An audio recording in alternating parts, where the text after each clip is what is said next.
aujourd'hui. Nous sommes à cette époque prophétique. Nous sommes dans une époque où il y a 2 générations dans l'église de la francophonie. Une génération qui a vu la gloire de l'église autrefois. Tout ce qu'on avait vu avec les pères, avec les réveils passés, les miracles passés. Ceux-là, quand ils voient ce qui se passe aujourd'hui, ils disent ça, c'est pas l'église. Il y a trop de laisser aller. Les jeunes ont des locks, ils ont des tatouages, ils ne sont pas sérieux avec Dieu, ils font du n'importe quoi. Et ils critiquent ça et là, tout ce qu'ils voient, parce qu'ils disent que ça ne ressemble pas à l'évangile pur, authentique, radical qu'on connaissait autrefois. Mais pendant qu'ils étaient en train de pleurer, la nouvelle génération se réjouissait parce qu'ils disaient, ça c'est l'accomplissement des prophéties. Et Dieu a dit à Agé, déclare ainsi par l'Éternel.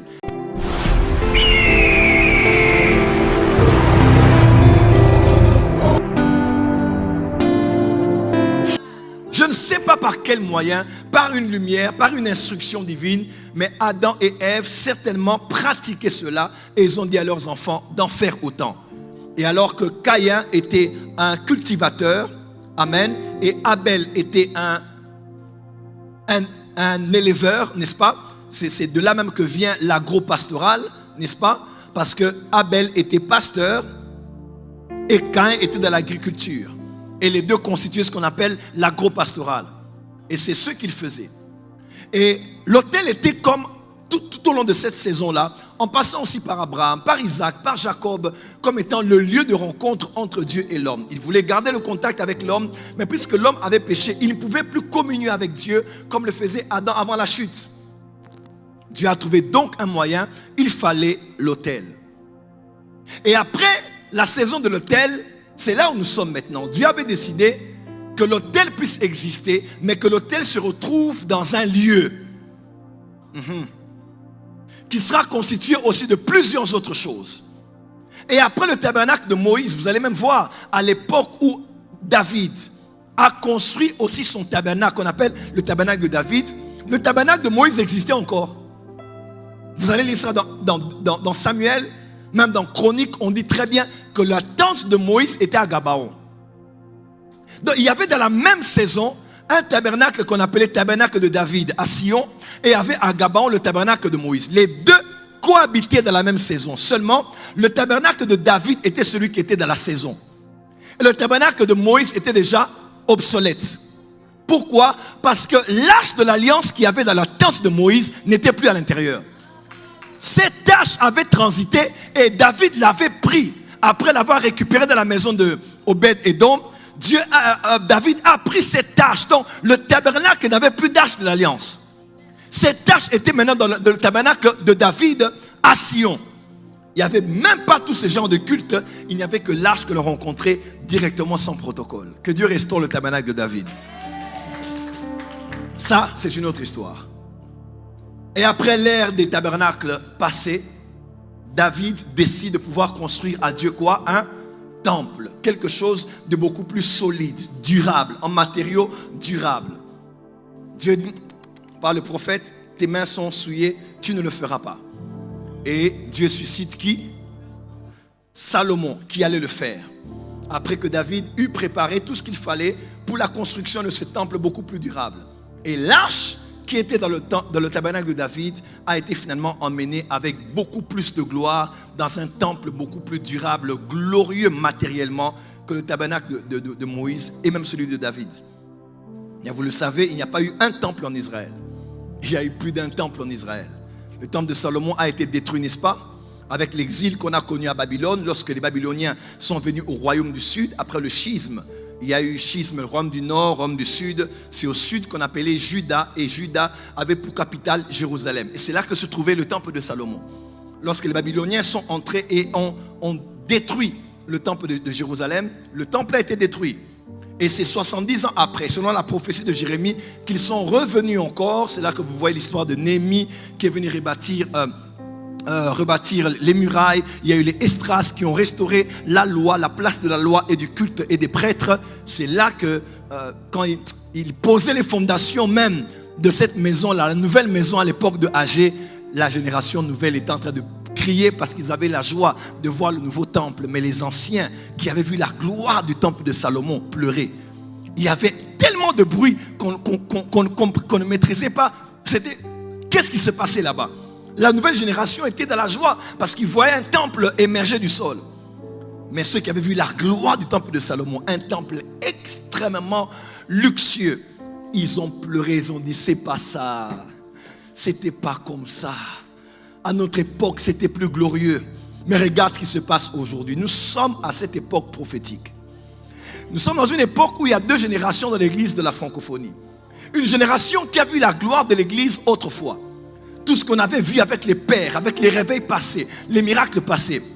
Ceux-là, quand ils voient ce qui se passe aujourd'hui, ils disent ça, c'est pas l'église.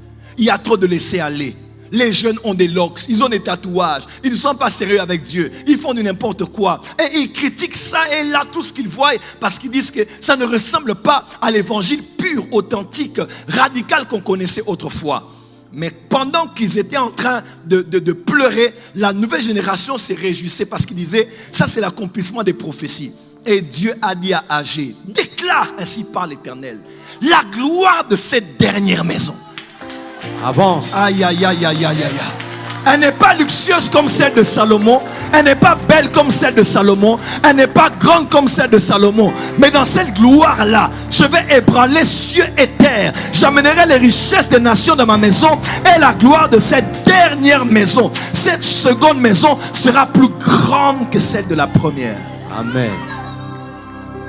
Dieu n'a que faire de nostalgiques aujourd'hui. À l'époque de Maïs Shavda, à l'époque des réveils passés, à l'époque de quand la francophonie vivait des grands réveils. Aujourd'hui c'est rien. Laisse-moi te dire, cher Gédéon, toi qui penses toujours aux miracles que t'ont raconté les pères, Dieu nous dit aujourd'hui, va avec la force que tu as. Amen. Et dans cette faiblesse du nouveau temple, Dieu a décidé de libérer une nouvelle gloire. Il y a eu ce temple, le temple dans lequel Jésus a été. Et Jésus a annoncé un jour dans Matthieu 24 qu'il n'allait pas avoir pierre sur pierre. Ce temple allait être détruit. Plus de 50 ans après, par l'entrée des Romains, ce temple a été aussi renversé. Aujourd'hui, tout ce que nous avons, c'est la muraille de lamentation. Où est l'arche? On ne sait pas là où se trouve l'arche. Il paraît, certains experts, quand ils sont allés dans le mont du temple, où il y a la mosquée d'Alaska, quand ils sont allés juste en bas en train de faire des recherches, des gens sont morts. Il paraît qu'ils étaient morts. Pourquoi? On dirait qu'ils ont été électrocutés. Ça c'est scientifique. Ils ont été électrocutés plus d'une fois. Et un rabbin juif très connu a dit, faites attention, c'est probablement le lieu où doit se trouver l'arche de l'alliance.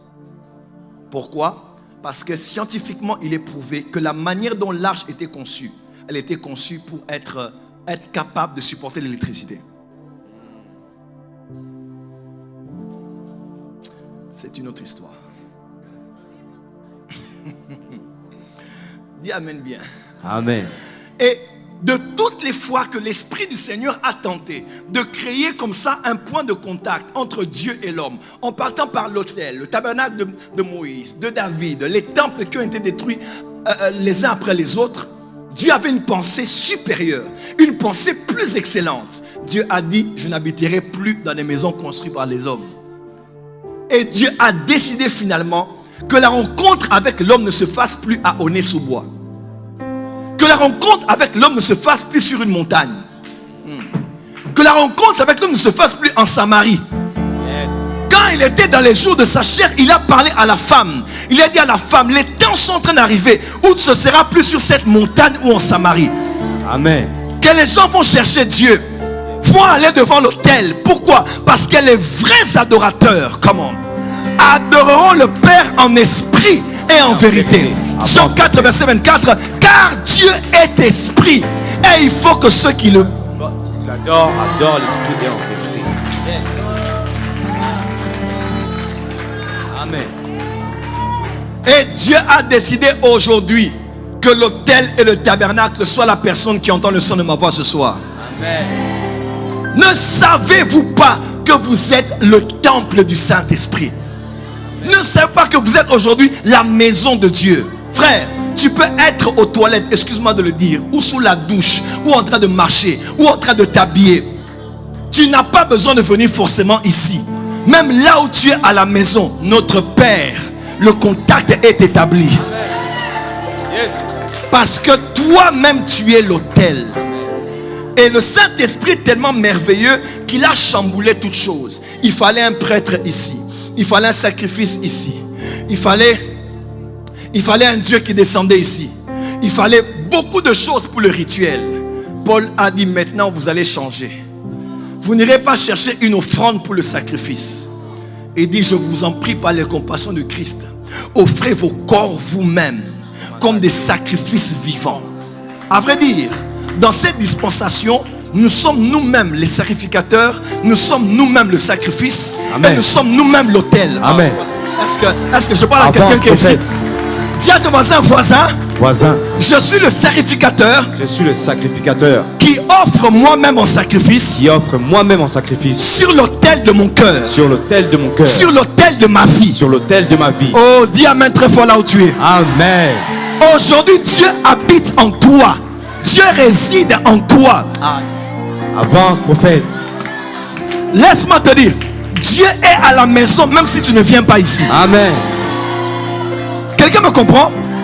Dieu, il a dit, je suis avec vous, Matthieu 18, verset 20, tous les jours jusqu'à la fin du monde. L'église est une bonne chose, un prophète est une bonne chose, un pasteur est une bonne chose, mais la communion personnelle avec Dieu est meilleure. Amen. Lorsque tu veux prier, ferme la porte de ta chambre. Va dans le lieu secret. Est ton Dieu qui te voit là et le Dieu qui t'exaucera. Amen.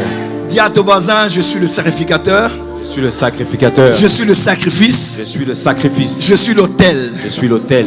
Je suis le point de contact. Je suis le point de contact entre Dieu et les hommes. Entre Dieu et les hommes. Dans Isaïe, il est écrit, le ciel est son trône et la terre est son marchepied. Laisse-moi te dire, le ciel n'est plus son trône depuis le Nouveau Testament. Amen.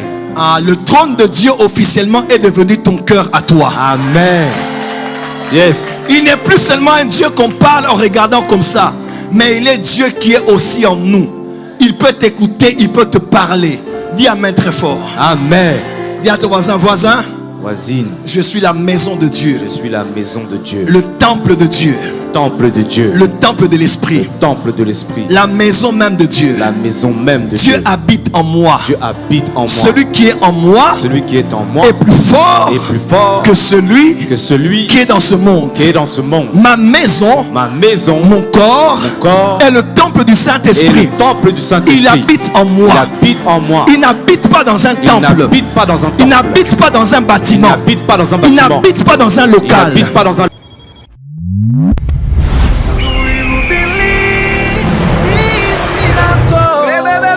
Supernatural dunamis power.